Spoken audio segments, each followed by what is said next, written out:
Hello students, my name is Abhay Nath Thakur. I am working as guest assistant professor of English.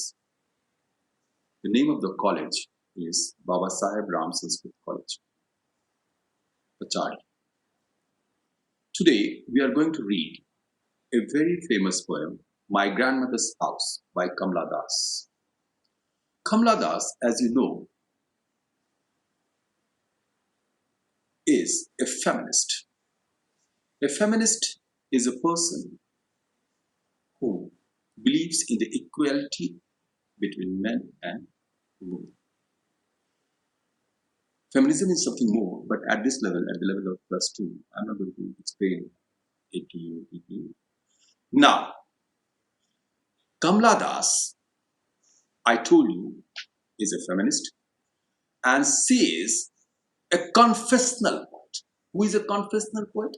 A confessional poet is a poet who confesses before the reader. The poet explains her own life in the poem. The poem is a personal thing for the poet. Now, I'll come straight away to the poem.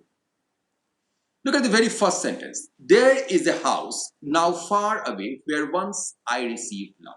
Once I received love means that the poet is not getting love in the place where she is living. She is a married woman and she is in search of love. My grandmother's house, her grandmother's house symbolizes love. Her grandmother's house symbolizes love for her, a place where she received love, a place where she was proud, a place where she was respected, and the place where she is living now. Her life at present is very, very different what she had expected when she got married.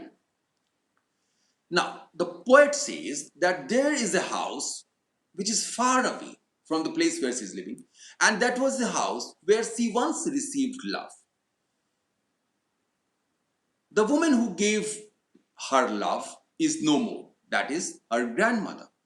Her grandmother's house and her grandmother is dead. And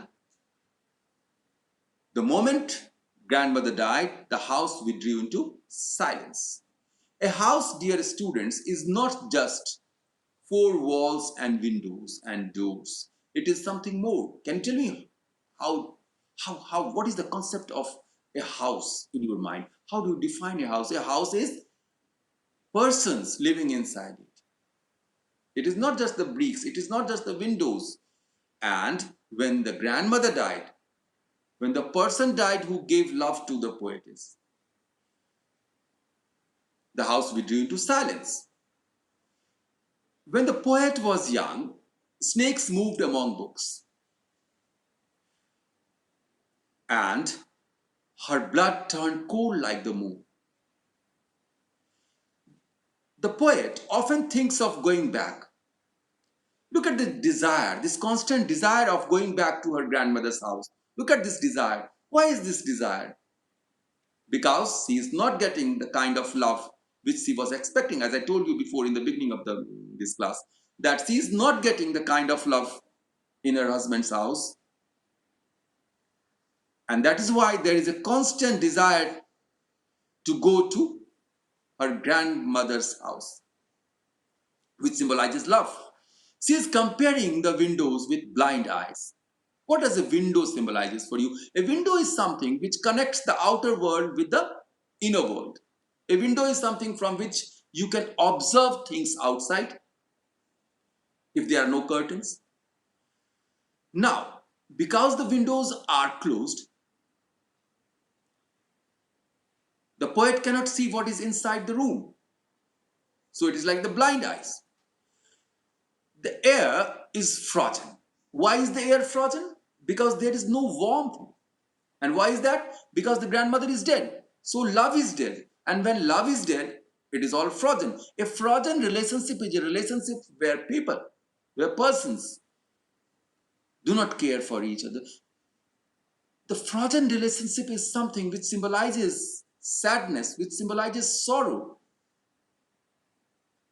But the poet wants to listen to that, just listen to the frozen air, because even in that frozen air, she can remember her grandmother. This listening to the frozen air is better than the kind of life that she is living with her husband. Now, the poet wants to bring an armful of darkness. She wants to bring an armful of darkness. And she is giving the reference of a brooding dog observing behind my bedroom door like a brooding dog.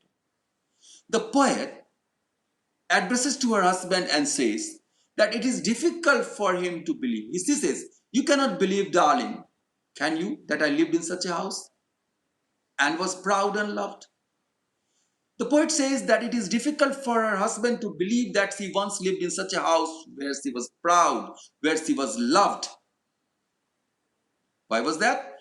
Because that element of pride, which is basic to human life, has been robbed from her life. It is the marriage that has robbed it from her. And she is not also getting love.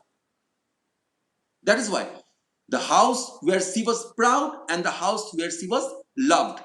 Now she is living in a house where she is not proud, where she is not loved. Not loved. Look at the polarity, look at the contrast on which the poem has been built up. Beautifully, systematically building up of arguments. Was proud and loved. Now the poet is comparing herself with a person who has lost her way. I who have lost my way. I is the persona. She has lost her way. She has lost her way. And she is comparing herself with a beggar who is begging at the doors of the stranger. She is comparing herself with a beggar who is begging at the doors of strangers. Why the doors of strangers? Because she didn't get the amount of love which she was expecting from her husband, from where she thought that she would get it. That is why she is begging at the doors of the strangers. She begs at the doors of strangers to receive love. She wants to be loved by someone, even if it is a stranger. At least in a small change. Look at the predicament, look at the situation of the poet, how her life has changed when she was living in her grandmother's house, and how she is no longer proud, no longer loved, but the poet is remembering the house, and this remembrance helps her, and see finally. Okay, the poem. Now I have tried to summarize it very briefly.